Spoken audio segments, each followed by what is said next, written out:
Hi, everybody, and welcome to another shop talk with Jimthecarguy here at Sunday night, 7 o'clock. Couple things we're going to talk about. So, anybody has any suggestions of what they'd like to talk about? Feel free to to shoot me some questions over here. I'll try to read through them. As you know, later on, it gets a little bit hectic trying to keep up with all of the questions. Vito and John Clark, hi, and welcome to another show. I think this one, if I'm not mistaken, this is number 6. So, if you have any suggestions for how to improve it or things you'd like me to take out of it, let me know. Bob T, hello, welcome aboard. If you have any suggestions of what you'd like me to do or whatever, just, send me an email. That's probably the best way to get in touch with me is through an email. I know last week I talked to a couple of people on the computer and I promised them I was going to give them a call. I just want to let you know I did follow through on my promises and make a few phone calls. So I did catch up with some people who were, looking to get in touch with me. What else do I want to talk about? Somebody made a recommendation of a couple other channels they wanted me to check out. So I did check them out as well. And I did subscribe to them. So we'll see what they're doing. And we'll talk a little bit with, about these other channels also. We got Bill. We got, Andy Martin. Excuse me, just 1 second. Andy Martin's on. Okay, Joe, hi, welcome from Kearney. Hope everything is doing okay. I hope it's not raining in Kearney like it's raining where I am. I just got back from taking my dogs for a walk.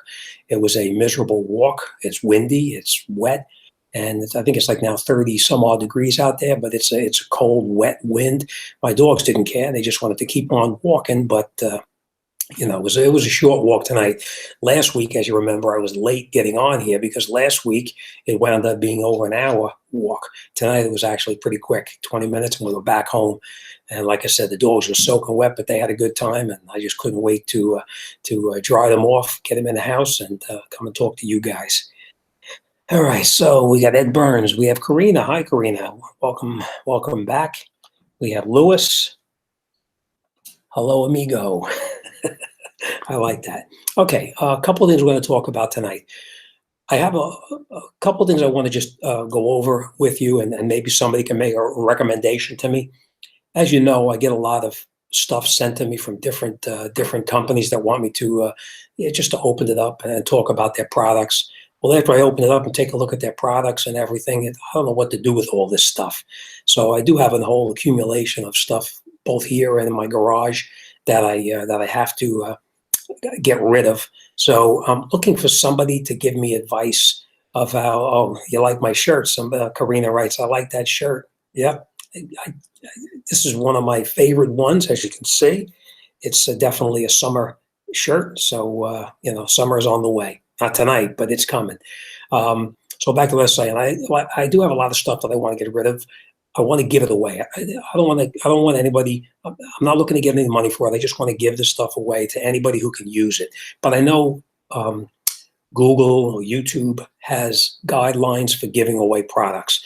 And if anybody out there knows of a way of having a giveaway type thing, like I'm not sure exactly how to go about doing it. And I didn't even Google it or even go on the YouTube to see how to go about doing it.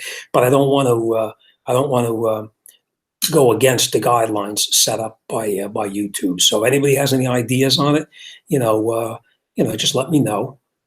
Donate the items to charity. That's a good idea, Steve. And if somebody can't come up with a better way, I mean, obviously it's going to be automotive related. Everything I do is going to be automotive related.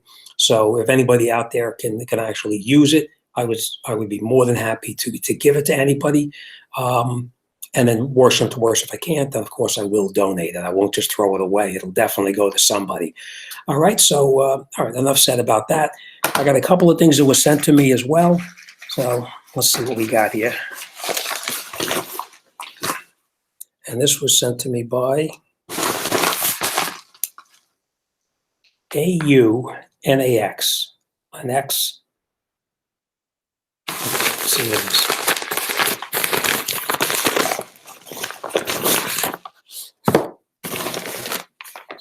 company is, yeah, that's the company. That's it, right here. Probably a, well, obviously, oh, these are 9006 LED headlights, 60 watts. Okay, let's take a look, see what they look like. Like I said, anybody who has a use for this stuff, I'd be more than happy to give it to anybody, but let me know what the guidelines are for doing giveaways on the channel, or I'll do a little bit of research myself and find out. But this is the lights themselves. I've done these before.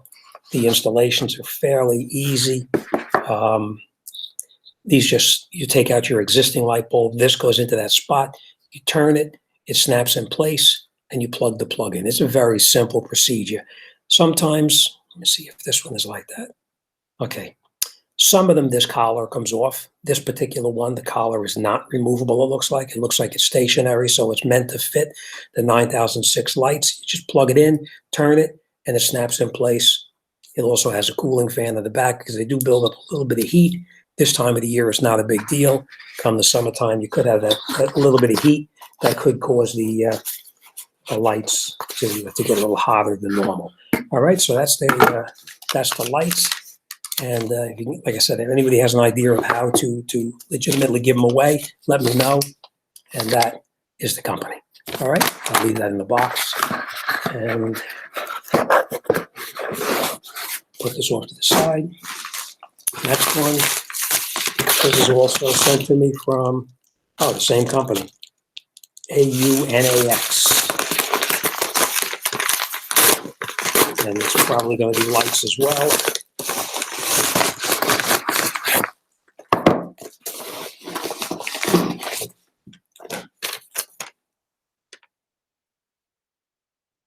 Okay, these are, that's the company again, as you can see right there. And these are H4s. H4s are, it's a very common light. I'm sure it's going to be the exact same as the previous one. Yep, exact same as the other ones. All right, so enough said about that. So we have H4s and H6s. And like I said, anybody who can make a recommendation of how I can do a giveaway that's fair to everybody, I'll be more than happy to give it to anybody who needs it. So that's that. Now, I have those. I have something from last week. It was a 194 light bulbs. I have something else as well, some kind of a distance laser measure or something like that. But I have that here too. So let's see what we have going on over here. And then there's a couple of more things I want to talk about here. South Main Auto does giveaways. I'm sure Eric will be happy to share. Good idea. I'm actually going to call Eric and talk to him and see how he does it.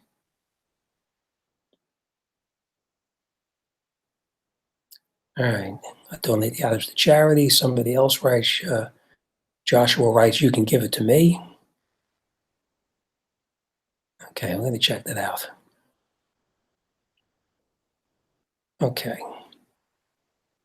All right. Anybody with any car questions, send me an email. I'll be more than happy to talk to you about any kind of car questions. Not too in depth, hopefully, but we'll see. Dennis writes, how about a Hawaiian t-shirt giveaway? Honestly, I don't think I can part with these Hawaiian shirts. These are actually, when they plant me in the ground, I'll be wearing one of these.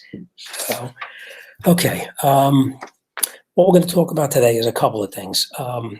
Last week, we talked about the cars of years ago, because I did go to the car show over in New York City, and which was really very nice, I might add. It was a lot of nice cars and had a very good time there. But what I wanted to talk about is how cars have evolved over the years.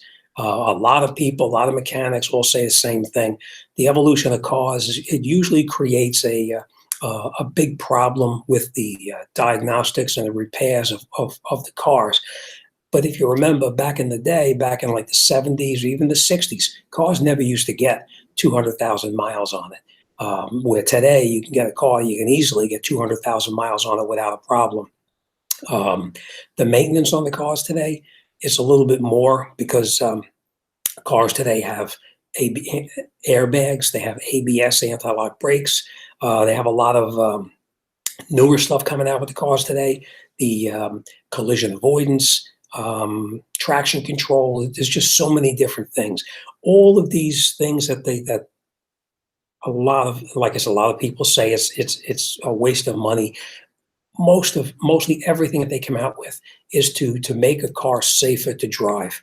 If you remember years ago, if on a rainy day or a rainy night such as this, if you're out driving or whatever and you have a panic situation where you had to slam on the brakes, you would actually wind up veering off the road because most roads have that little crown in the road. You slam on the brakes and you slide off the road and wind up down in the ditch or crash into another car or whatever. Well, today with the evolution of anti-lock brakes, that doesn't happen any longer. When you apply the brakes and you slam on the brakes and your wheels lock up, your wheels are actually applying and releasing, hundreds, if not thousands of times a minute to keep your car so you're still able to steer it. Years ago, you locked up the brakes and you could turn the wheel left and right. You could change anything you wanted, any direction you tried to steer it, it wouldn't go. It would just slide off the road and that would be it.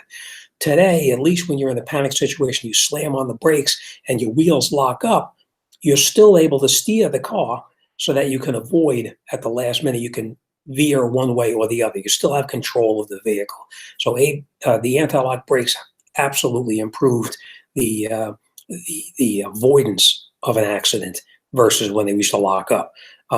Years ago, and I know a lot of you guys probably don't remember this, but years ago, cars didn't have disc brakes in the front or all the way around. The disc brakes didn't exist. You used to have a car that ran just strictly on drum brakes, front and back. The problem with, let me just close this out.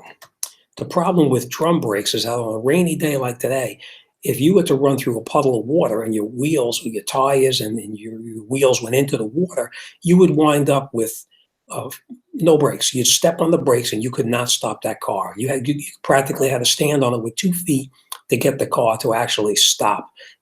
So disc brakes have absolutely increased decreased the distance needed to stop a car. So that's another very important thing. Tires of years ago, you never used to be able to run a tire at the high speeds that we have tires at today. Granted, you're paying a lot more money for them, but they are a lot safer on the road. I did jot down a couple of things here. So if you see me looking off to the side here, it's just because I wanted to touch on a couple of topics. Air pollution was really, and you'll know that I'm telling you the truth when you see this. If you ever go to a car show and you have the older cars, they're all in the lot sitting there for the entire show. Comes the time of the day when it's ready for everybody to leave, they start those cars up, and those cars at the car shows, most of the time they're running perfectly. They're running really good. You start those cars up and you can smell in the air all that unburned fuel. That was actually such a big problem. Carbon monoxide was a real big problem back in those days. You'd get a car into your shop that would have a slight exhaust leak and you'd be working on it. You'd have the doors open or whatever, and you wouldn't even realize that you would wind up with carbon monoxide poisoning because there was so much carbon monoxide put off from the tailpipe that it would actually wind up, making you sick from breathing, all that kind of stuff. So the pollution control devices today, even though people think that it decreases your fuel economy, it really doesn't. With all the pollution devices on there, it actually causes it to burn fuel more efficiently, so you don't have all that unburned fuel going out the tailpipe. And you'll know this to be true because you'll get on the road behind an older automobile, an antique or whatever, and you can smell the raw fuel out that tailpipe. You'll see them accelerate. You'll see the carbon come out through the back of the car. Let's see what we have here. I see Mike has got something here. He says, Mike, heck yes, Jim. I remember those drum brakes and a single master cylinder. Well, now, Mike, you got me started on a single master cylinder. We're going to come back to that. I'm going to write this down because we're going to come back to what happened to me with a single master cylinder. I'm going to write this down so I don't forget. And then we're going to finish talking about the emission control devices. So the emission control devices definitely cuts down on the amount of pollution coming out the tailpipe of not just cars, but trucks and everything else. computer controlled. A carburetor, no matter what you did to a carburetor years ago, you couldn't lean it out the way that a car can be leaned out now with the computer and the injectors. When the car reaches a certain temperature, it changes the milliseconds that the injector is open for. So there's lots of different variables that get you the best fuel economy for the driving conditions and the temperature you're driving the car under. Years ago, there was no such thing as getting better gas economy with a car. They used to think that you could turn the idle screws in the air fuel adjustments on the bottom of the carburetor to get better fuel economy. That wasn't really anything. It would actually just give you better fuel or a leaner mixture at idle. As soon as you got off idle and you started driving, it didn't matter what was going on. It was still going to pull the fuel down depending on the size of the jets that you had inside that carburetor. All right. What else are we going to do? Airbags, tires, traction control. All right, that's it. So basically the bottom line is what I'm saying is that cars today are much safer than they were years ago. You get a lot more miles out of a car and you wind up with better, less maintenance on it. Now, I know a lot of people are probably saying, well, it's expensive, the computer diagnostics and the computer components and all that kind of stuff, which is true. We are going to get back to some of this chatter going on here. I'm going to scroll back and we're going to address some of these things I want to talk about. But the problem is that, sorry. Okay. Sorry, I lost my train of thought. Something was said over there. I just want to address that in a second. All right, so that's the bottom line, is that the cars are much safer today than they were years ago, more efficient. They last a lot longer, even though a car back in, today you have a computer component that goes bad and the computer component costs you $100 or whatever. It's still less expensive than doing a valve job on a car, because back in the day, when I had my gas station, I used to have 3 or 4 valve jobs going in a week. I'd have all of the cars lined up outside the shop, of course, because I couldn't tie the bay up, the bays up for that period of time. I would take them apart out in the lot, and I would actually have 3 or 4 of the Chevys, whether it's the 307, the 327, the 350, they would all burn valves. So, today cars don't burn valves like they did back in those days. So enough said about the cars and how much more dependable they are today. Now, Mike, this is addressed to you. Mike, the disgruntled mechanic. Mike writes, heck yes, Jim. I remember that there were drum brakes and a single master cylinder. Okay. Now, you remember we talked last week, and somebody had asked me on here, what was the first car I ever had? And it was a 66 Oldsmobile F85. Well, a 66 Oldsmobile F85, I didn't know it. Back in the day, everything came like that. It had what was called a single master cylinder. And when you had a single master cylinder on the car, you would be driving your car, a wheel cylinder would pop or a brake line would pop, and your foot would go right to the floor. You couldn't stop that car. You lost all your hydraulic pressure to all 4 of the wheels, and you couldn't stop the car. Today, cars have what's called a dual master cylinder. You have a front compartment and a rear compartment. So in the worst possible case, you'll have a blowout of a line in the front, and you'll lose half your brake pedal, but you will still be able to stop the car because the back portion of it is still functioning. So the master cylinders today are much safer than back years ago. But that car, the 66 Olds that I had, I was driving, and I don't know if anybody knows, up in Palisades Park, there's a park up there called Palisade Interstate Park. And I remember it was in the very beginning when I first got my license. I was up there going through the park, and the park runs on, as it says, Palisades. It rides right up on the Palisades, where down on the side is a cliff, and the cliff leads down to the Hudson River. That is where I lost my brakes. I was coming around a turn there, stepped on the brakes, brake went right to the floor. It was an old car at the time. It was a 66, and I got my license, whatever, was not in good shape. The parking brake did not work. Well, what do you do when you're going downhill with a carload of people and your master cylinder fails? You're pretty much, in plain English, screwed, because you're not going to stop that car. I did stop the car, but it cost me a transmission. Park, poof, blew that trans in a second. All right, so that's to you, Mike. All right, here we go. Let's see. Let's go back, and we're going to see what we got going on, what other questions we have to talk about here.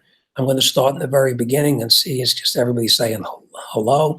And if I miss any, oh, hey, Andy Martin, Bill, X Viper 03, Joe. All right. If I miss anybody's questions, definitely shoot me another email and I'll see it, because sometimes I will miss it. We have sleet here in Rochester, New York. Oh, Bill, lucky you. There's only one good thing about that. It's up there and it's not down here. All right. Donate to the charity. You can give it to me. I'm going to call Eric and talk to Eric about how he did his giveaway. Somebody writes, Jim, how hard is to change valve cover, gaskets, and spark plugs? If you could let me know what kind of a car it is, it would be a little bit easier, because it depends on the car. Some of them are easy and some of them are a pain in the tuchus. Okay, Mike says, yeah, you don't wear those Hawaiian shirts in the shop. If I could, I would, Mike, but somehow they just won't hold up to the shop environment. All right, let me see here we got. Oh, Mike, thanks for answering him to find out what kind of a car he has. That was very good. Thank you, Mike. Jim, how long have you been on YouTube? I think this is my third, going into my fourth year. I'm pretty sure it is. I will take a look and let you know for sure, but I'm pretty sure it is. 2000, okay. I'm just hope I say this right, Jerzinot, 2010 Honda Accord 2.4. Actually, that one is really not that bad. That's fairly easy. It's only a little 4-cylinder. If I remember correctly, I think you have a cover over the top of it. You take out a couple of 10mm screws. That cover comes right off. And that'll allow you to see where the coils are located. You have a couple of either 10 or 8mm screws that hold the coils in place. Basically, what you're going to do is you're going to take that plug and unplug the coil from the harness, unplug the harness from the coil, pull the coil out, and leave the harness in place. Just relocate the harnesses when you have them all four disconnected. Relocate it off to the side so that it doesn't interfere with anything. And then down through where the coil goes is where your spark plugs are located. You can unscrew those, take those out, put the new ones back in, tighten them down. And then the valve cover itself, the valve cover has got a hose coming into it. I think it comes off the air breather assembly. You have to remove the clamp, pull that thicker hose off. It's probably 3/8 of an inch. Remove that hose, and then you'll have a couple of 10mm bolts around the top of the valve cover. Then you'll have a little grommet underneath each one of the bolts. You will need to pop those little grommets out before you can pull the valve cover off. But be careful. Have a magnetic tray so you don't drop anything. And I will tell you this: once you clean everything off and you take the valve cover, you turn it over, and you pop out the spark plug tube seals. You'll put the new spark plug seals back in exactly as the ones came out. You'll remove the old gasket, put the new gasket on. What you're going to have to do is before you put it back on the car, you're going to clean off the surface of the head, of course. Once that surface of the head is clean and you're ready to put that valve cover back on, you're going to need a tube of silicone. And where your camshaft lobe comes up and around like this, and it comes across the head, let me see if I can draw you a little picture of it here so you have an idea what it looks like.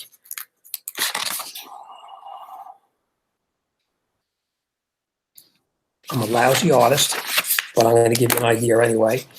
This is your head itself on both sides. Right through here is where your camshaft is actually located.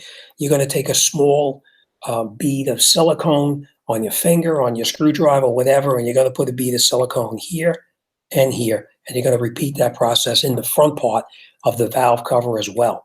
Any place that makes these sharp turns like that, you want to put a small bead of silicone inside there. Very important. Otherwise, you're going to have a little bit of oil leaking out through that place right there. So you want to make sure that you put that little bead of silicone there. From what I remember, I think that's the only places that you're going to have to do it. But something you want to also keep in mind for anybody doing a car other than the 2010 Accord with a 2.4 liter, any place where you have, you'll have like where the cam is located on the head, you'll have a cutout area. And I'm just going to reverse this to you and show you this. Sometimes you'll have the deck of the head like this, and there'll be a little plastic piece right inside here that you can actually pull this plastic piece out, and the cam is located through there. If you have this style here, you would put the bead of silicone right on top right there, where it comes to where you put the new piece, the old plastic piece in here, and you would definitely put a bead of silicone here and here. Any place that is a little bit of an imperfect area or a little bit of a change of direction, you want to use a little bit of silicone on there. If you're not sure, remember, if there's a little bit of silicone there, even if you're not sure if it takes it, put it on. A little bit of silicone is not going to create a problem, and you'll avoid any kind of leaks. When you when you put the valve cover back in and you tighten down all the bolts, you don't have to torque them. You just tighten them down as tight as they can go, because they actually have a stopper in them that stops it from turning any further, and you won't overcharge it. Over tighten it. All right. Let's see what else we got here. I have a 2000, this is Vince V. I have a 2005 Honda Accord. When I'm changing the spark plugs, do you recommend using anti-seize on the threads? No, I never. Let me just back up a little bit. You never want to use anti-seize or any kind of lubricant on the threads, because the problem with that is that you're screwing a plug into an aluminum head. If you put a little bit of the anti-seize or any kind of a lubricant on there, as you tighten down the spark plugs, that's going to make it tighter than it's supposed to be, and you could pull the threads out of the head.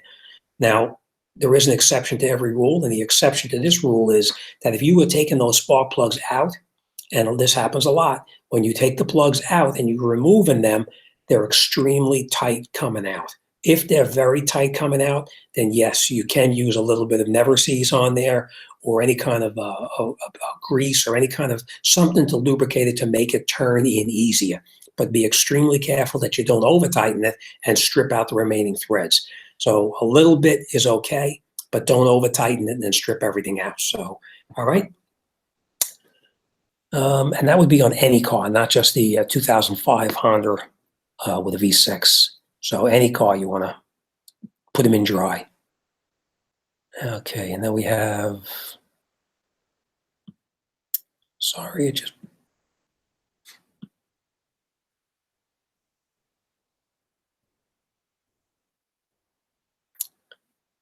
all right, because electrolyte steel, spark plugs, and aluminum heads.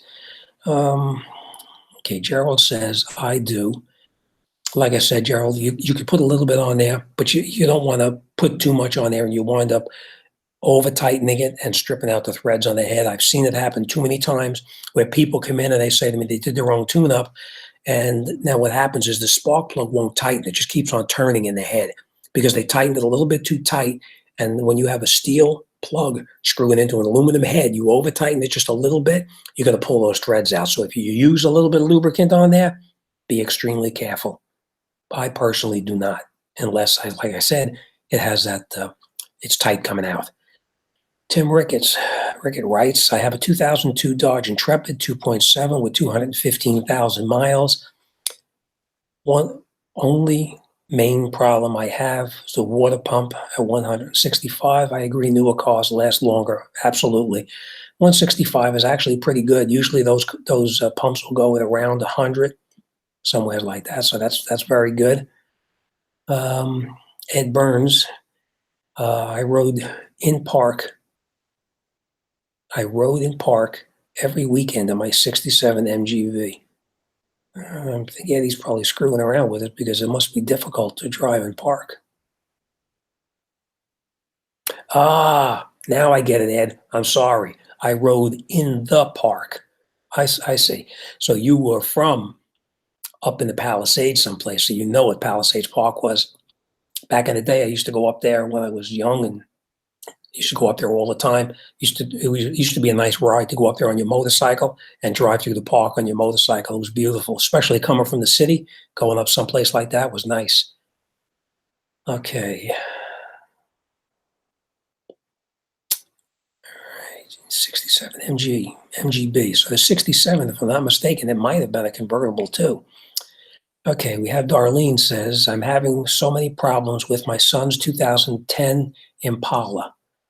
Darlene, what kind of problem are you having with the Impala? Because really, they're not that bad of a car. The only problem I know for a fact with those cars is the power steering issue. The power steering is a bit of a problem. Steve writes, yo, Jim, hello from Steve in North Carolina. Steve, I wish I was in North Carolina now. Okay, we're going to come back to this in just a minute, but I did have a couple of things I wanted to talk about. I had some people that had sent me emails during the week, and they had some questions about problems they're having with their car. So I want to just address, a couple of questions I had. And this is somebody from Vanessa, and I hope you're watching, Vanessa. And no, it's not Mrs. Eric the car guy. This is Vanessa King. And it says, I had control arms and I've had control arms and inner and outer tie rods done on my 2008 Volvo XC90.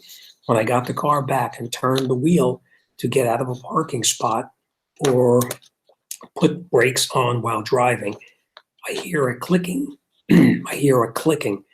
What should I ask the mechanic to check? Well, now, so I'm assuming that this is when you're in a parking spot and you're not moving and you're turning the wheel. If it's clicking, first of all, if it wasn't clicking before and it's clicking now, that tells me that's something that the mechanic did. He probably didn't do correctly. He may have overlooked a certain thing.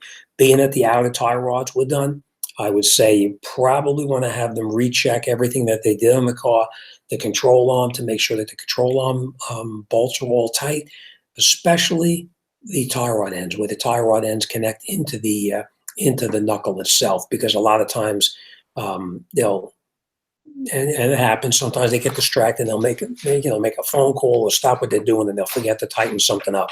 So I absolutely would get back to them as soon as possible and have them check it, because it could be something that they actually left, left out.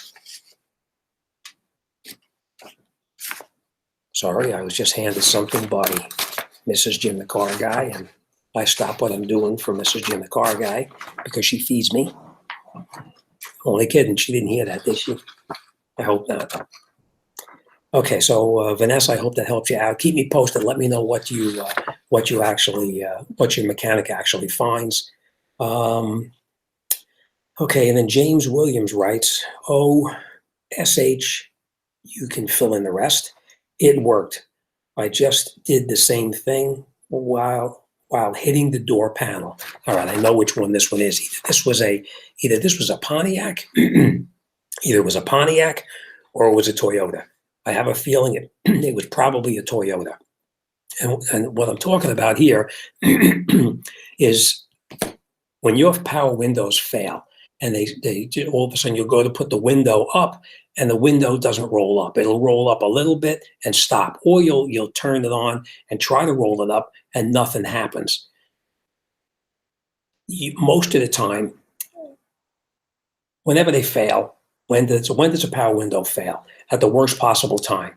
The window is down, you need to get the window up. You're locking the car up, you can't get the window to roll up, or it's raining and the rain is pouring in the window and you want to get that window up.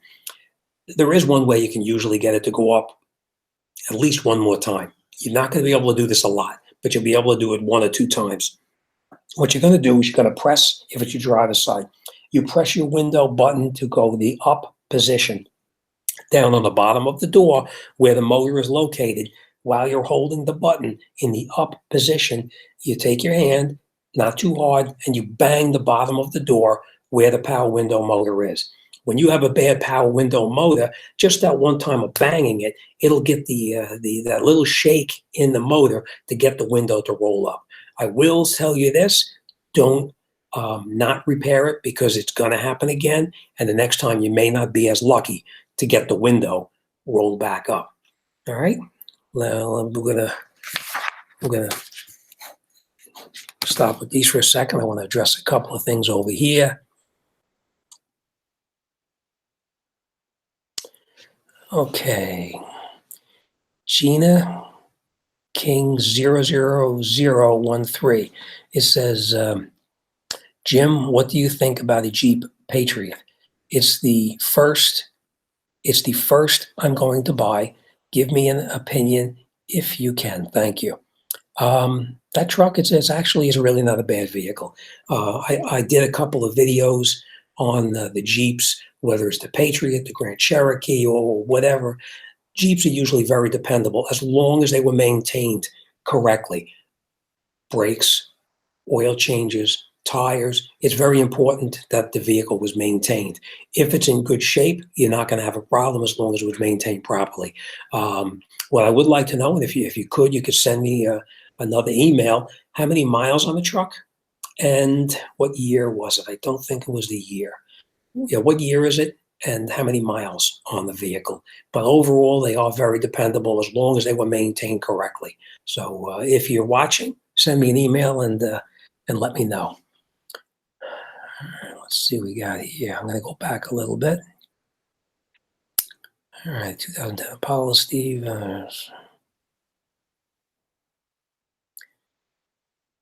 Okay, the blend door or a parasitic drain. The blend door or a parasitic drain. Parasitic draw. Well,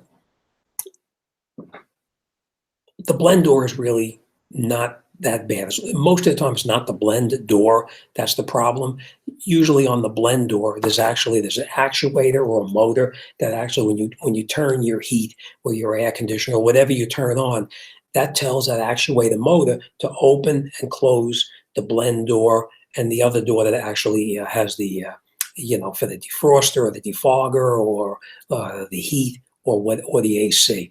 Most of the time, it's a motor on there that actually is a problem, that the motor goes bad. And usually the door itself is not the problem. It's usually is the motor that burns out.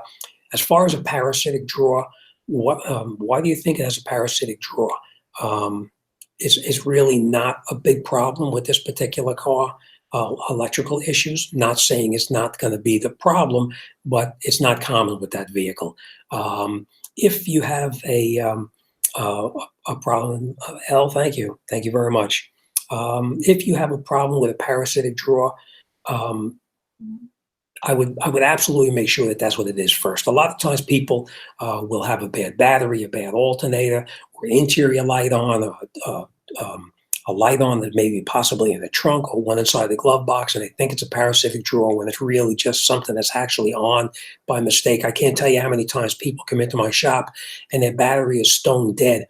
They come into the shop, and a dead battery is one thing, but a stone dead battery tells you there's a short someplace and it's killing it, or a parasitic draw. So you want to make sure that you have that drawer in there. Check all your lights, make sure everything is okay, and hopefully you have a decent mechanic who can check that. Every car has a drawer. Radios, computers, everything today draws a little bit of current. So is it normal to have a little bit of a draw? Yes, it is, but it has to be only a little bit of a draw. If you run into a problem and you have a really major drain on it, let me know, and then we can talk a little bit further. But let me know, Darlene, if you can, let me know what the problem is you're actually having. Does it go dead overnight? Is it stone dead where you turn the key and you get nothing whatsoever? Give me a little bit of insight as to what's going on with it, so I have an idea, and then we can talk a little bit further. But sorry, give me 1 second. Okay, but send me more information, and then we can talk a little bit further as to what's going on with it. All right, let me see here. The blend. They're really not too bad of a car. They're actually pretty decent. Okay, we have Joe Manji. Hi, Jim. I am changing a Subaru head gasket in my garage.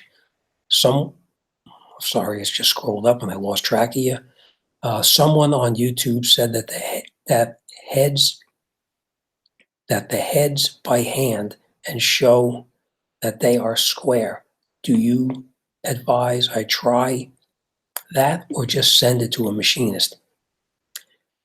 Me, when I did these, I don't do this kind of work no more because as you know, I've been around a long time, and I don't do any of the big work anymore. I keep so busy doing the everyday maintenance that I kind of shied away from those type of jobs. But when I used to do these jobs, a lot of guys used to do the same thing. I would get a car in with a blown head gasket. I would take the head, I'd send it to a machine shop. I'd have them check the deck to make sure that it was actually perfectly smooth. And if they needed to, they would shave it and I would put it together and it would leave and it would never come back again. It was done. Other guys used to do the same thing. They would lay it on their bench. They run a square edge over the top of it. They get in there with a feeler gauge and see what the differences were and everything. And sure enough, down the road, that car would wind up seeping or leaking or coming back. They didn't care because they charged the customer a second time to do it again. If I'm doing a job, I would definitely send it out to a good machine shop, not just somebody who's says they can do. You want to get it to a machine shop that specializes in that particular type of work, machining the heads. And I will tell you this. You want to definitely make sure that the machine shop is doing the work in their location themselves, because I probably told you this last week or the week before. I had one time where I got a set of cylinder heads for a GM. I think it was a 2.8 liter engine, a V6, and I put the heads on the vehicle, only to find out that one of the heads was actually cracked and it was leaking. And the guy tells me in the machine shop, which was, I might add, third generation machine shop, that he doesn't even do the work in his place anymore. He has someplace in Florida doing the machine work for him and shipping the items back up to him. So make sure that it's a reputable machine shop who's been around a while, and hopefully they'll do a decent job for you. But to answer your question, definitely have a machine shop check that to make sure. Don't just assume, like they're showing you on YouTube, that you can check it yourself, because as you know, a lot of stuff on YouTube is not the truth. They just want you to watch their videos. So the right way to do it is to send it out and have it done by a machine shop. Okay. Darlene, you're back. Let's see. Oh, now I know who L is. Lon, thank you very much. It was good catching up with you this week too. I hope all is well. Lon, you have my cell phone number. You can call me anytime if you want to just BS or whatever. I'll be more than happy to talk to you. You're a nice guy. I wish everybody was like you. Okay. See where I was. I'm sorry. I'm just going back.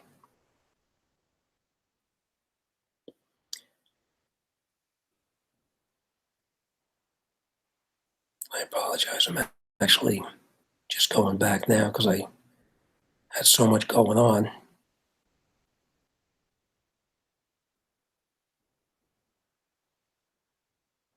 Okay, I think I left out. I just wanted to read back Darlene. My son's going on.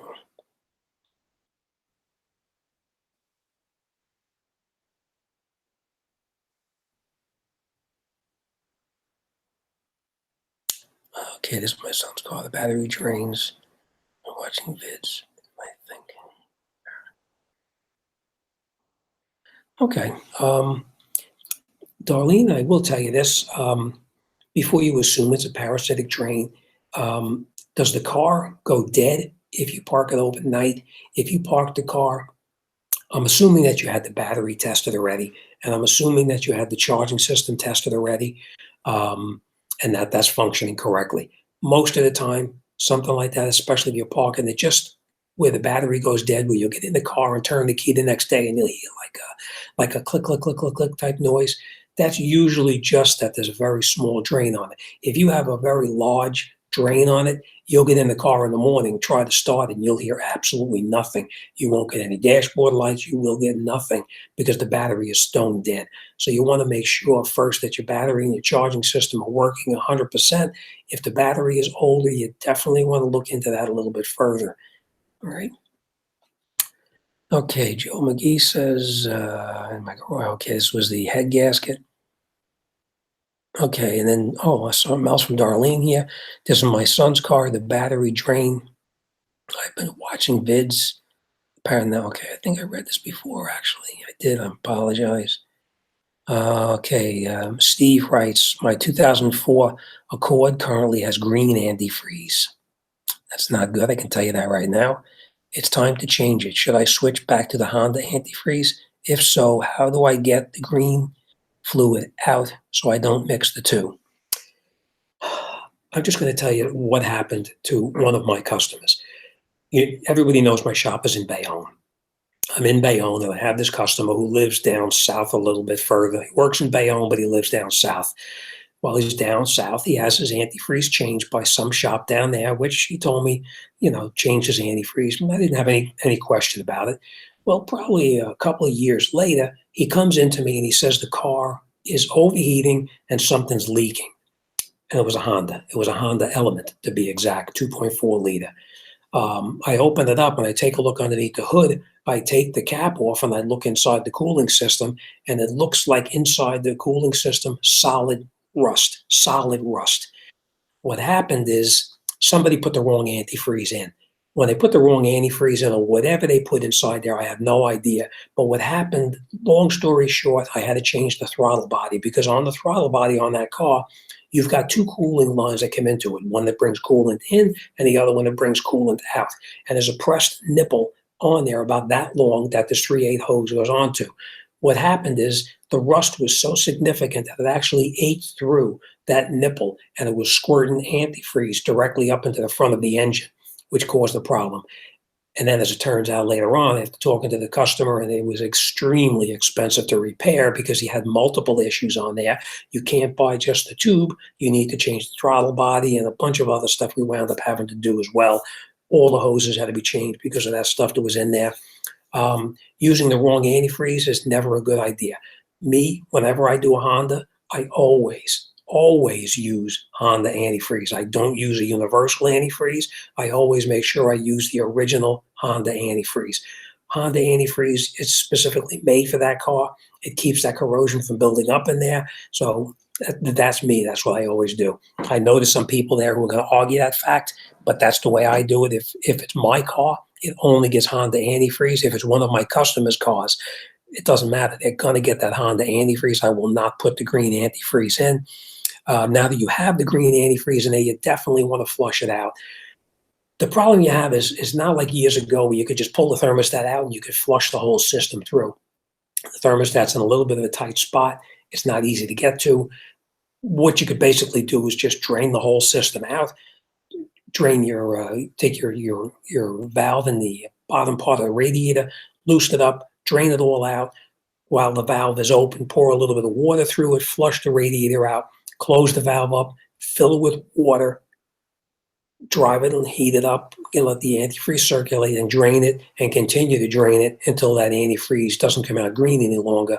It comes out clear. So you'll need to flush the fluid through there a couple of times. Or you can do it the other way. Take the thermostat out and flush it through that way. But that's a little bit more work. So the way I would say to do it is going to be to drain it, fill it with water, run it again, let it circulate, and drain it a couple of times to get it cleaned out. All right. Hope that helps you. Mike, my buddy Mike, the disgruntled mechanic, and anybody who hasn't checked out Mike's channel, if you want to see a guy that's really good at what he does, disgruntled mechanic. He's a good friend of mine, and he's my tech guy when it comes to going through any of these issues I run into on there. I'm usually on my phone. It's like, Mike, what do I do? So Mike's a good guy. And his wife, girlfriend Helga, she is an absolute fabulous cook. Check out our channel as well. Stanley, okay. Disgruntled. That's because Jim is one hell of a mechanic in the world of knowledge. Well, there's a lot of other guys. I'm not going to pat myself on the back and say that I'm a great mechanic. I'm pretty good at what I do, but there's a lot of people out there, and a lot of them I met right here through YouTube that are actually, they make me look like I don't even know what I'm doing. They're absolutely brilliant at diagnosing any kind of problems. I will say it's Keith over in Staten Island, and Eric upstate New York, and there's just so many other guys out there who are much more knowledgeable than I am. But thank you very much. I appreciate the. Okay, and Gerardo writes, Martinez, hello. I have a '95 Acura Integra Acura Integra IS, it won't start, just cranks, has spark, has fuel. Any guesses? Well, there's lots of different issues that can happen with that. What I would do basically before you do anything is you want to make sure, one, that the fuel that you have, because a lot of people, they'll see fuel squirting in and they think that fuel is good. Make sure you have good fuel. If the car is sitting for, it's a 95, so it could have been sitting a while. I've seen this more than once where water gets into the fuel tank, even though it looks like it's water being squirted into the vehicle. It's not water, it's gasoline. I mean, it's not gas, it's water mixed with the gasoline. So it still smells like gasoline. Take a sample of the fuel, make sure it has no water in it. Check it on a computer. I know a lot of these cars, the older ones, a little more difficult to tell for sure. If it's just cranking and you're sure it has spark, there's only a couple of things that's going to cause a car not to start. Spark being one of them, fuel being another one. Compression is very important. You have to make sure. I think you're just sort of buffering, so I may have lost you for a second there. Compression is very important, and you'll need to know if you have injection pulse.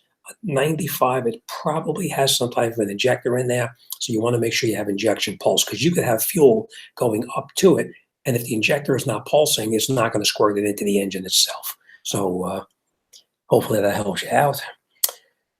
Steve G5576, how do I know when the top end needs carbon cleanout? 99E250. Well, it depends on how the vehicle was driven, but basically, if you can look at your tailpipe and you can tell a normal tailpipe is not supposed to be black heavy soot. If you have black heavy soot in there, then something's going on in the engine, and you'll need to address that issue. Is there any check engine lights on? Is there any kind of a problem that you're having? But as far as the carbon clean out, you can just put any kind of cleaner inside the fuel tank, run it through, and it should clean out without any kind of real significant problems.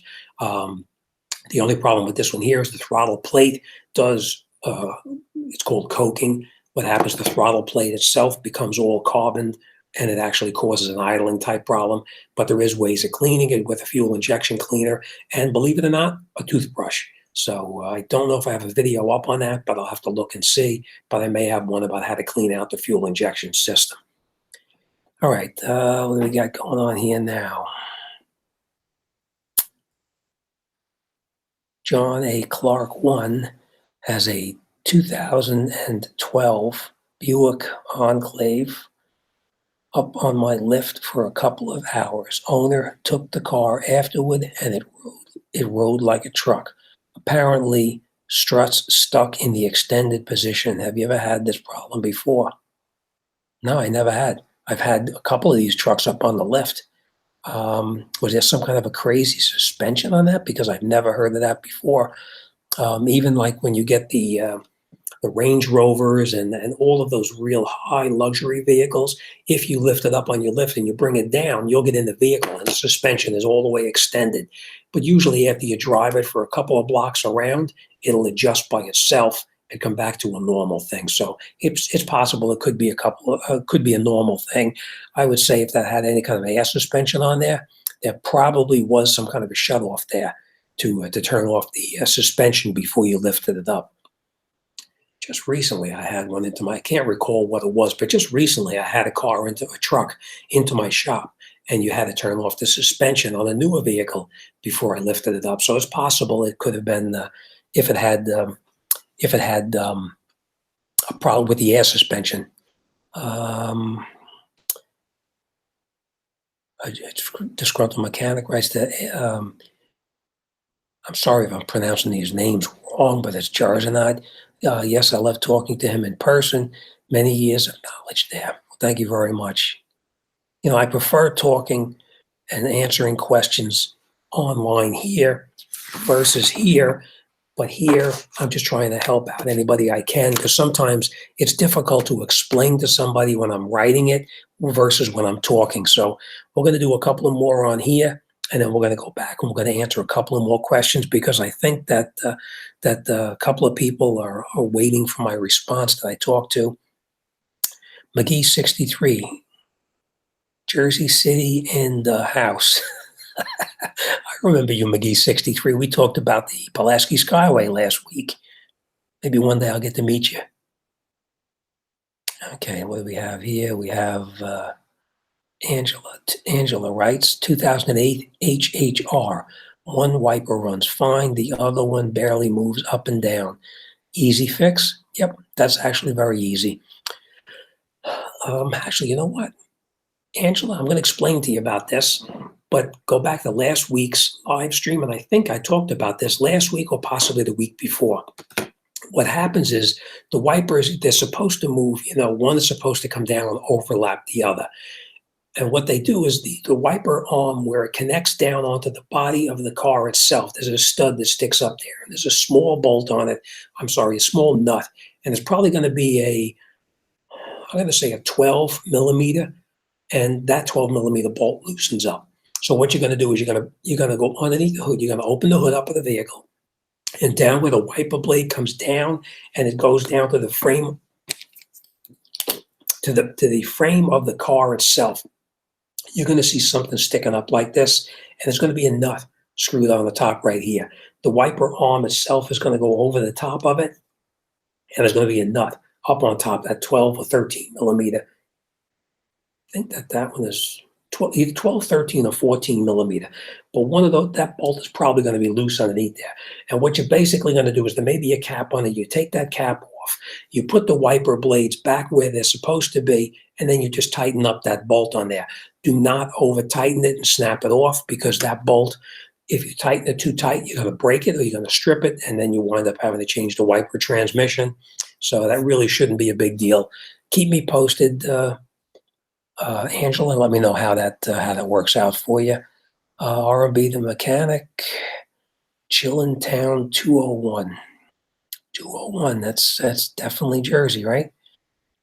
Okay, Darlene says, I was just wondering, when the car is shut off and it makes a thumping sound in the glove box, if the blend door is not working properly, will it draw juice from the battery when shut off? Yes, it could. There's a couple of different things. That blend door is actually trying to close the door. When it's trying to close the door, if it can't close the door where it's supposed to be, or in that case, it may be trying to open the door. If it can't pull it to the position where it's supposed to be, it's going to continually try. And what's happening is there's plastic gears that are supposed to mesh together, just like that. Now, what happens is the teeth become rounded off, and what's doing is it's supposed to slide up, and what it's doing is it's actually sliding like that. And it just keeps on clicking back and forth, back and forth. So it's trying to push the door in the correct location, but it's not doing that because the motor itself, the plastic gear, is stripped. It's a lousy design, but they have a plastic gear with a metal drive on it, and it eats up the gears all the time. So most likely your problem is going to be that blend door. Is probably going to be not the blend door, but the actual actuator motor that actually turns the blend door. And you can check this by going up underneath the bottom of the glove box, and you'll listen to where that noise is coming from. And you can look up under the bottom, and you should be able to see that blend motor or actuator clicking back and forth. It'll turn, like pull it and click back up, pull it and click back up. Most likely you can get in there with your finger, just move it, and it will actually close to where it's supposed to be and stop clicking. So your problem is most likely going to be a bad actuator. Okay, Mike says to me, Jim, if you missed your questions in the chat, email him the question. Oh, good idea. You know what? If I miss any questions on here and I go through this later on, Mike, my friend, Disgruntled Mechanic, says to go back in, and I can address the question next week in the chat, which I will do. See, I told you, Mike is my tech guy. He keeps me going. Yeah, I knew what you mean. Oops, sorry, that email. Okay. Okay. Tommy A 4142, love the shirt tonight. Yep, this is one of my favorites. Oh boy, where'd the time go, right? Okay. We're going to talk about, you know what? Let's put this on hold for a second over here. We're going to come back over here. and we're going to talk about a couple of things here. Ambrosio, I think, Ambroscio, writes, Jim, one of my sensors fell off when the tire shop, they put it back on. Did the whole thing, just like you said, but now I don't get a reading out of none of them. They're all blank. Well, I think that possibly the tire shop could have did something wrong. If you have one sensor that fell off, there's no reason why all of the sensors won't read. I think this one here, if I'm not mistaken, I think this was a Chevy Silverado. As you know, a Silverado was a fairly easy one to teach the location of each one of the sensors and to find out which one is actually bad. What I would do is, before you go crazy, fill up all the tires so they have 40 pounds of pressure in all the tires. Then you're going to take your key fob, and I think I have a key fob. No, I don't. Okay. The key fob, that key fob has two buttons, lock and unlock. You press the lock and unlock button. You hold them together. You can just follow my video. This tells you that in the video too. Press the two buttons together, hold them, and then you'll hear a chirping. Now, let me just back up a little bit. The key does have to be in the on position. So you'll have the key in the on position. You grab the key fob, lock and unlock it, press them and hold them together. You're going to hear the horn chirp twice. It does like beep, beep. And that tells you now it's ready to learn the location of each one of the sensors. Go to the left front wheel and let the air out of that tire until it goes all the way down, and the horn will say beep, one beep. You go over to the right front tire and you repeat that process on the right front tire. You press the air valve, let the air come out until you get that beeping in that right front tire. Once it beeps again on the right front tire, you do the same in the right rear. And then when you go back to the left, do the same procedure on all of them. And when you come back to the left rear tire and you perform that on the left rear tire, it's going to do that beep, beep twice, which means that it's completed and everything is in a relearn position. And that's how you reteach all of them. If a sensor fell off, chances are you're going to be trying to lower that air pressure down, and that sensor is not going to beep. If you're trying to lower it down and you get it all the way down to like 5 pounds, 10 pounds of pressure, and it doesn't beep, that sensor that you're working on is no good. Go to the other sensor and you're going to confirm that that sensor is okay too, but you probably will have to change whatever sensor is not working at all. I hope that helps you out, and keep me posted, let me know. But if a sensor falls off, that's never good. If it falls off, that means it just didn't fall off. Somebody at the tire shop hit it, banged it, the tire itself caught it when they were putting the tire on, and they broke the sensor off. There's no such thing as a sensor that just falls off by itself. All right, so I have a feeling that somebody at that tire shop made a mistake and broke it, and they may have just stuck it back on. I will tell you this. I had one customer one time that came in, and it was a similar situation. And when I took the tire off the rim to see what actually happened, and this was done at a dealership, I might add, when I took that tire off the car, I found not masking tape, the gray tape. I found that duct tape on there, and the duct tape had taped the sensor to the rim inside there. And of course, that's not going to hold, because duct tape, when it heats up, it just falls off. So that was a different story. But, if it fell off, it's no good. All right. Dylan writes, I have a 99 Ford Explorer. Someone put something in a gas tank, so I dropped the tank to clean out and put a new fuel pump. In blowing out all the lines and a new filter, and it still won't start. What's next? What I would say is, did the vehicle run before they put that product into the gas tank? Because sometimes you're assuming that somebody put something in the gas tank, when the reality of maybe somebody didn't put something in the fuel tank. It could have been something else going on altogether. By putting a foreign matter into the fuel tank, it could cause a fuel pump problem, or it could cause a pump to break, and can cause you a problem. But if you replace the pump with a new one and it's still doing the exact same thing, well, then it's probably something else going on at the same time. First thing you want to do, scan the vehicle, see if you have any codes, And if you have no codes, then we'll have to follow the procedure. Remember, spark, fuel, compression, injection pulse. That's all a car needs or a truck needs to run. So, all right, keep me posted. Let me know how you make out with that. I hope that helps you out. Flycatcher CA writes, great video. How do you connect the backup battery to avoid memory loss? Okay, I'm assuming that that's probably something to do with changing a battery. If you're going to change a battery in a car, there's lots of different ways you can do it. One, you see me use all the time because I have a system that I use. It works really good, and I like it, and I just stick with it. It's actually a booster pack that I put inside the vehicle. I have a connection that's double-sided. I plug it into the cigarette lighter or the accessory port, and I plug it into the booster box itself, and that keeps the memory alive for me.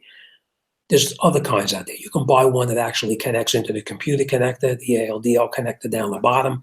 They have one that you can buy in your local parts store can get it for you. Or you can get it online, and it plugs right into the connector, and that keeps power to keep the memory alive in the computer. So you can do the two kinds, the one I do, or you can use the one that connects into to the computer connector under the dashboard. Both of them work equally as well, but it's personal preference. All right, I think we're going to do a couple. I have a few more of these we're going to talk about, and then we're going to come back over here, and then it's after 8 o'clock, so we're going to be probably closing off in a little bit.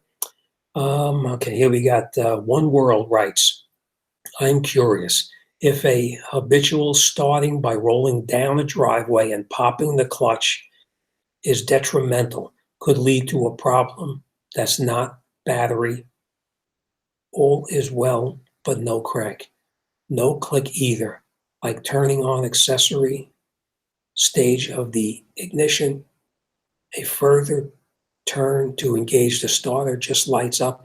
Okay, I think that what they're saying, what they're asking here is if your starter goes bad or your starter system fails, whether it's the starter, the wiring, the relay, or whatever the case may be, if you pop your clutch continually, will you create a further problem with the engine? And the answer to that is yes. It's a possibility that you can create a further problem. Can you do this? Yes, you can. If you have, I don't know what kind of car it is here, but if you have a timing belt on your car and you continually do this, you possibly could cause that belt to snap. You could do it occasionally to get the car started, to get it to a repair shop, to get it repaired, or you can diagnose it yourself and figure out what's going on. Would you do this on a regular basis? Absolutely not. I would definitely get it repaired before you create further problems in the starting system. Remember, there's really not a lot to start a car. You've got your key inside the vehicle, you turn the key, and you're bringing power down to the starter. So you want to get a test light, you want to check power and ground to the starter, and then backtrack it up from there.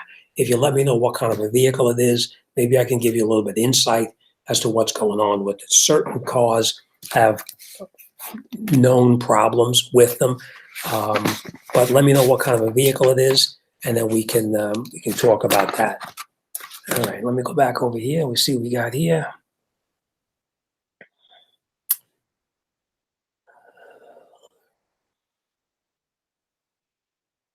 Okay, Sharon, Sharon writes, hi, Jim. A friend's 2008 Ford Escape with a V6 3.0 liter transmission is slipping intermittently. When it does, it won't move past second gear or 20 miles per hour.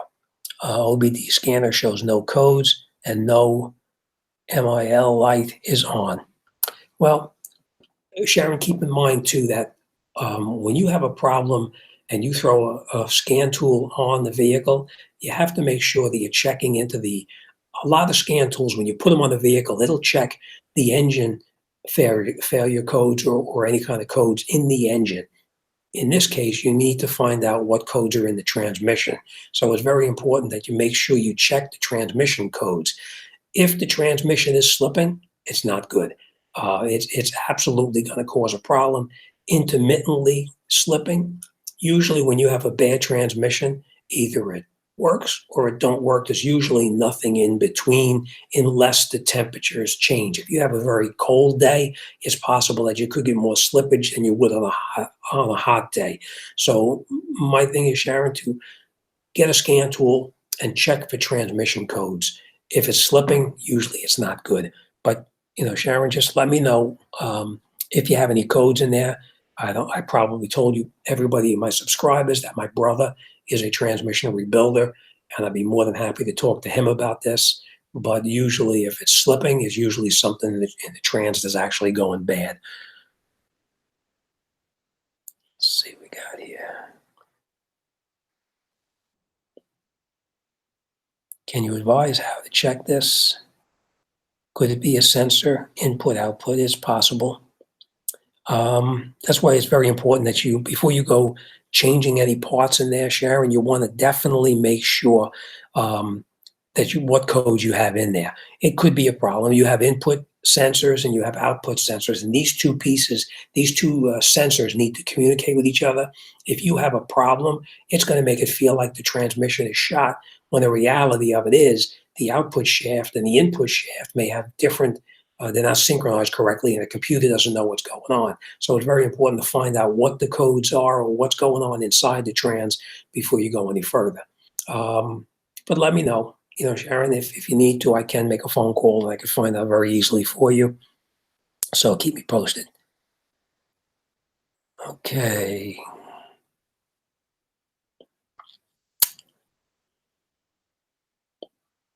Oh boy, lost a lot of stuff. I got too many things going on here.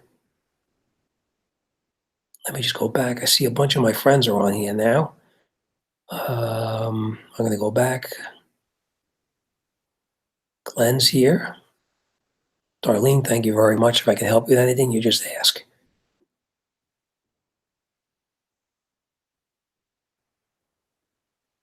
Okay, boy, I missed a lot of stuff. Okay, I think I'm going to have to go back through this, and we're going to address some of this stuff next week. I didn't realize I got so many pages of people that want to ask me questions here. So I'm just going to see what time we got here. We got a little bit after 8:15 almost, but we'll go for a little bit more. It takes 3 days. Okay. Darlene, it takes 3 days. There's nothing, just clicks and coughs. It takes 3 days before it goes dead. But before you do, if both problems started at the same time, if the blend door issue started and the battery going dead started, I would address that blend door issue first before you do anything further. Because like I said, the blend door could be possibly causing that to happen. Earl Man, it's not a bad bearing. I think they could be, okay, make $100 from bad. Okay, I might have missed something on that about a wheel bearing issue. I'll have to go back, and we can always talk about that next week. I will look through it and see. It's bad practice for a customer to bring replacement parts to their local mechanic. Absolutely. Is it bad practice? Yes, it is. And the reason I say this, and this happens to me all the time, where customers will come in to me and they'll say to me, I want you to change this part in my car. I don't know what the problem is. I don't know what happened, but they hand me a part and they tell me to go ahead and replace it. When I tell them I have to diagnose it to make sure that what it is, they usually get pretty upset and they say to me, I don't want to pay for any diagnosis. I want you to just replace that part. Will I do it? Yes, I do. I replace it. I don't like doing it, but if I don't do it in my shop, Joe Schmo down the street or up the street is going to do the same thing. My shop is in a city, and there's a lot of competition around. So if I don't do something that somebody wants me to do, they're going to go to this guy down the street, and they're going to have him do it. What I always tell everybody, if I take this job and I put this part in and you still have the exact same problem, you requested me to change these parts and not diagnose it. Therefore, I'm not responsible. And if you want me to diagnose it, it's going to be X amount of dollars. If you don't want to pay it, I'd be more than happy to put the part in. But also at the same time, I'll tell them if I disassemble this car and I go to put your part in this car and it's the wrong part, I'm not waiting for you to go and pick up the right part and get it back to me. Once that car is on my lift, they're paying per hour to have that car sitting on the lift.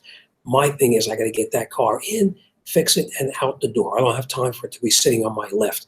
If the part's the wrong part, I'm buying the part at my local parts store. I'm going to charge them whatever they charge me at the local parts store, and that's the way it's going to be. 99% of the time, I do the job, and it's not a problem, but there's always that possibility that you're going to take it apart, and the part's going to be the wrong one, and then the car is sitting on your lift, and I'm dead in the water. So I just make it perfectly clear to them that if it's the wrong part, I will get the right part, and they will pay me to put that part on, and that's it. So it is a bad practice to bring your parts. Let your mechanic deal with it, because if they get the part and it's the wrong part or a defective part, you won't be paying twice. I did have this happen. I probably told you this already, but I'm going to tell you again. I had a guy come into me with a Grand Marquis or a Crown Vic, one of those, and he came in and he handed me a wiper motor, and he said, "I want you to put this wiper motor in my car." Okay, no guarantee. I'll put it in for you. I put the wiper motor in. First of all, let me just back up. Whenever I do that, I always tell them, I will put the part in, but if that part is no good and I have to replace it a second time, you're going to pay labor the second time to do it. Sure enough, I put that wiper motor in, and it came from one of these big stores too, so you would think it'd be a decent part.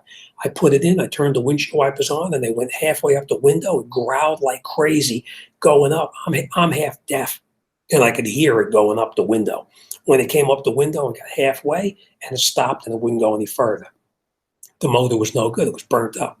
I called the customer up, told him about it, showed him what was going on, and ultimately I wound up getting the motor from my parts store, and he wound up paying me labor twice to put that motor in. So let your mechanic get your part, and at least you'll have the warranty with it, and you won't be in that position. Okay.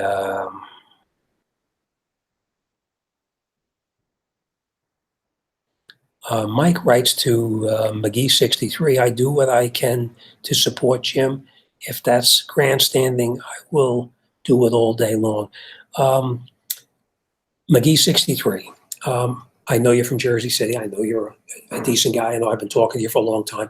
Mike is a very good friend of mine, and Mike can answer any of my questions on this side over here. He can answer any of these questions and feel confident that whatever he tells you is not going to be leading you in the wrong direction. I would give this guy the shirt off my back. He's a great guy. He would do anything for anybody, and he tries to help me out quite a bit. So McGee63, Mike is a very, very good friend of mine. He's just helping me out. He's my tech guy whenever I run into a problem. So, okay, Lon writes, Honda long life fluid. Only Beck Harnley makes the equivalent. That's true. You're right, because most of the time the Beck Harnley is made for these foreign. Okay.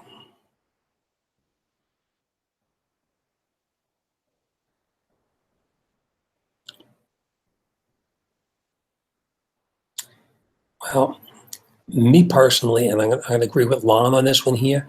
I never use anything other than Honda fluid. Whenever I put Honda fluid in anything, sorry. Whenever I get a Honda in my shop, I use Honda transmission fluid. I use Honda antifreeze. I use only Honda fluids. The worst thing you can possibly have is to put the wrong fluid in it and wind up with a problem.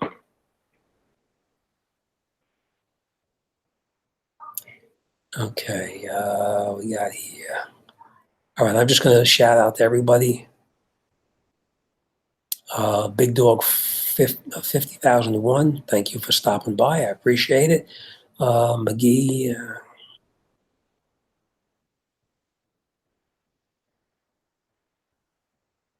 McGee63, thank you very much. I appreciate it. He writes to disgruntled mechanic, I will bring my business to Jim because I am close to his shop and need an honest shop to do my work I can't do. And like I said, McGee63, Mike is a good guy. Mike would not steer you wrong. He's really a good guy, and I look up to him. I think I'm going to call it night. I got Ozstar here. Glenn, good to see you. Hope everybody's doing okay. What's up, Jim? Good to see you. I see Lon knows Glenn as well. McGee 63, 2000 Maxima oil leak. Looks like oil pan area. I can't figure out where it's coming from. I replaced the valve cover gaskets a year ago, so I don't think it's coming from up there. It probably is going to be the main. The rear main is actually really common in that particular car. It does leak a lot from there, so it's probably going to be. All right, I think, let me just scroll through this real quick, see anybody else is here that I'm going to say hello to. Robinson Auto, good to see you. I hope you're doing well. I think you're down in South someplace. Okay, we got McGee 60 Robinson Auto. Okay. Wyatt, I see you're here too. How you doing, Wyatt? Good to see you.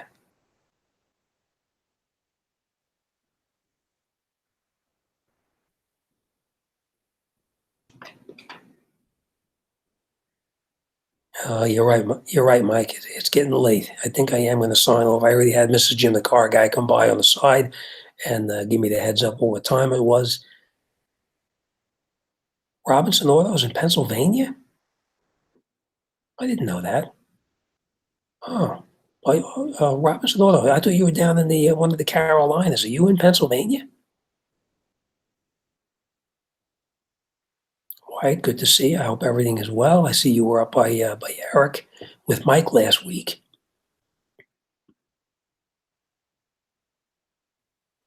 Okay. All right, I was going to do one more thing on here. I had Robinson Auto. I had no idea that you were in Pennsylvania. I could have sworn it was. I could have sworn that it was down in the Carolinas someplace.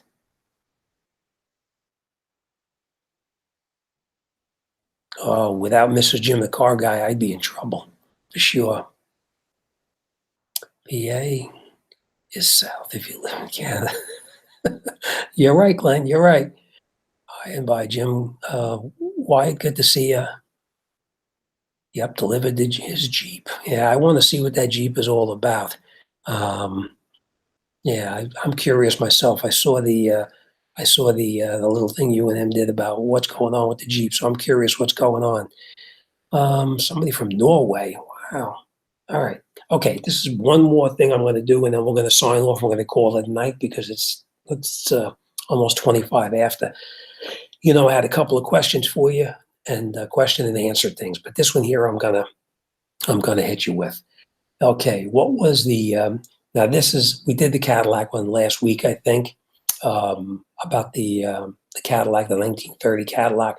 Okay, where was the world's first three-color traffic light installed? Who installed the first, or what city or state installed the first three-color traffic light in I'm assuming in the world. Oh, yeah, anywhere in the world. So let me see what you think, and we'll see who's going to get it right.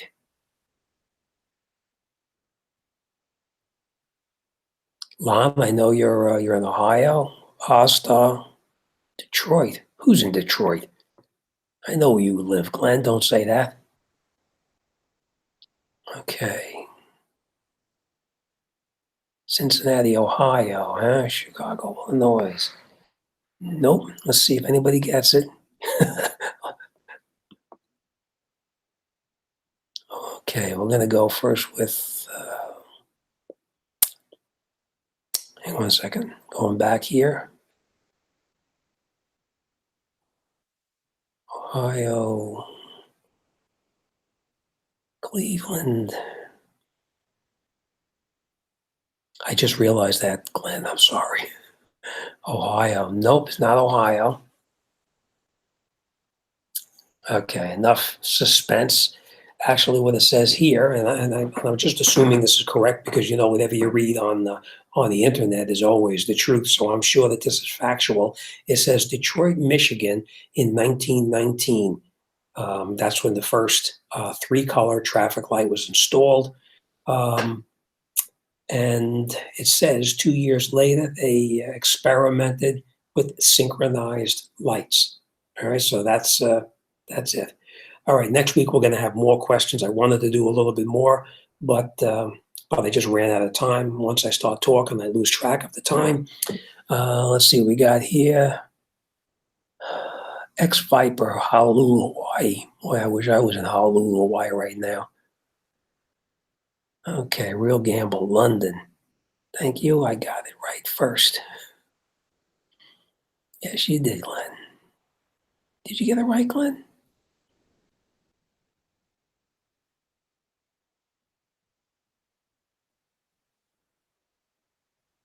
Son of a gun. Glenn, I apologize. It just was scrolling through so fast, and plus I'm an old guy. I can't keep track of what's going on there. Glenn, you're absolutely right. So you know what, Glenn? I got a bunch of stuff here. What do you want? I got 9006 lights. I got H4 LED lights. I got, you know what? You might be able to use that. Let me know if that'll work for you. Glenn, this is you see I did this last week. This is actually my, it's for measuring if you need how many feet an object is, or you want to tell how many square feet a room is. It does all that stuff. So Glenn, if you got that right first, so let me know. Send me a personal email if you want any of this stuff. I'll be more than happy to send it to you. And you know what? I'm even going to throw in a Jimthecarguy T-shirt for you too. So send me a personal email, Glenn, and let me know if you want any of that stuff. Okay, you need to put a bottle of water on your desk next week. Yeah, you're right. That's true. I got to do what my buddy Steve Robb does up in Canada. Have a bottle of beer on the desk so he can have a couple of beers while talking too. You're right, Lana Ostar. He's a pretty sharp guy. Heck, I didn't even know that myself. That's a very good guess. That's a very good. Let's see what we got here. All right, then I'm going to go. I promise. R&B, next week, do a video on house or neighborhood tours. You don't want to see house or neighborhood tours. It's just like any other house, any other neighborhood. But maybe one day. Oh, that's it. My cat's here now, so now I got to get off. She come to see what I'm doing over here too. But you know what? I'll think about something. Maybe I'll do that's a very good thing. A neighborhood tour, or a house tour, or something like that. Maybe I'll do a gym, the home garage tour, or maybe I'll take you along one day when I go someplace other than down to the beach, and we'll do a little something from there. But good idea. I'll keep that in mind, and we'll go from there with that. Hopefully, I can do something else. Let's see what we got here.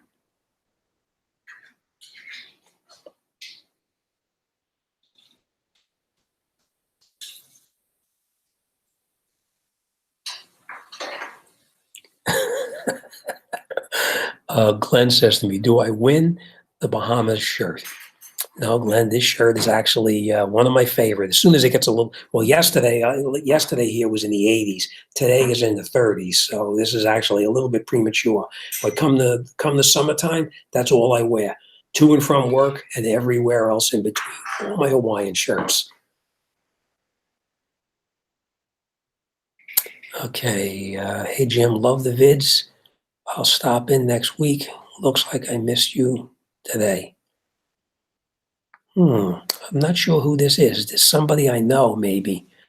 Send me a personal email. I could, curious who you are. I so many people. Send an email last week. Yes. I actually sent something back to you also, Glenn. I gave you my personal email as well as my cell phone number too. But send me your if you can send me a private message. Send me your mailing address as well. I want to send that stuff out to you. Let me know if you need the lights, if you want just a laser tape measure, or whatever you want, and what size shirt. I hope you wear. What choices do I have? I have a medium, or a medium. So I hope that fits. One of those three fits you. I don't have too many left, actually.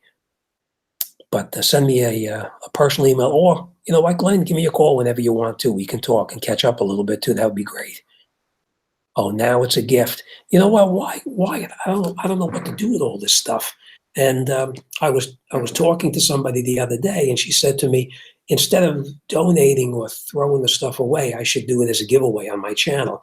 So I said, you know, it's a good idea. I got this stuff. I don't know what to do with it, so that's what I'm going to do. Whatever I get or whatever I open up here at home, you know, any of my items I get, the headlights, the marker lights, or whatever else. I know WD-40 just sent me a bunch of stuff too, which I didn't even take a look at yet. But I'm gonna take a look through that. Whatever I get, if I don't have a use for it, I'll be more than happy to give it to my subscribers, on there. And maybe what I'll do, I don't know, we'll work it out. I'm gonna give it some thought. I'm not gonna say what I'm gonna do yet, but maybe what I'm gonna do is whoever answers the questions, like Glenn got that question correct today about Detroit, which thank you, Glenn, for bringing it up to my attention. I missed it because sometimes I just get distracted when I start scrolling. Whoever gets the answer to my question that I ask will get their choice of whatever stuff I have here for the week, and I'll send it out to you, and it'll be for you guys. All right, let's see what we got else here.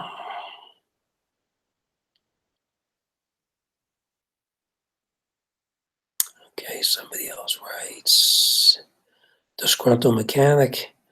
Jimthecarguy shirts are awesome. I got mine, but no pocket. That sounds like something Eric would say. It sure does. But you know, I'm going to tell you this. Eric, I sent Eric a shirt too, and Eric says to me, "Oh, I love this shirt." He says, "The only thing is," he says, "Jim," he says, "black shirt and pink cause." He says, "I can't wear a pink cause." So I said to him, "Eric," I said, "that's not your shirt. That's for Mrs. O. What are you wearing Mrs. O's shirt for?" But I was just screwing with him. That's just the color I got it in. So, all right. I think I'm going to call it night here.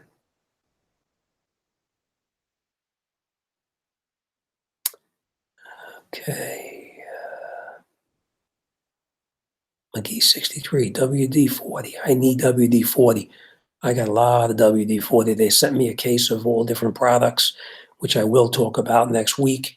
I opened it up quickly, and there's a bunch of stuff inside there. I had no idea that this company, WD-40, I know they made a WD-40, but I didn't realize they had so many different kinds of WD-40. So next week, we're going to open up that box here, and we're going to take a look inside, and we're going to see what they have. And I might add, they gave me a couple of hats. So next week, I will not be wearing my Bahamas hat.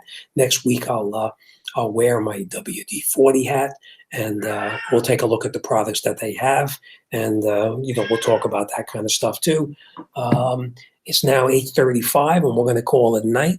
So I think that's it. Anybody has any questions or whatever they'd like to talk about next week, send me an email. I'm going to look through my video feed on the side over here. Any questions that I missed, I will talk about them with you next week. But if you think of anything you want to talk about, you want me to change the subject or whatever, just send me an email, and I try to get back to everybody.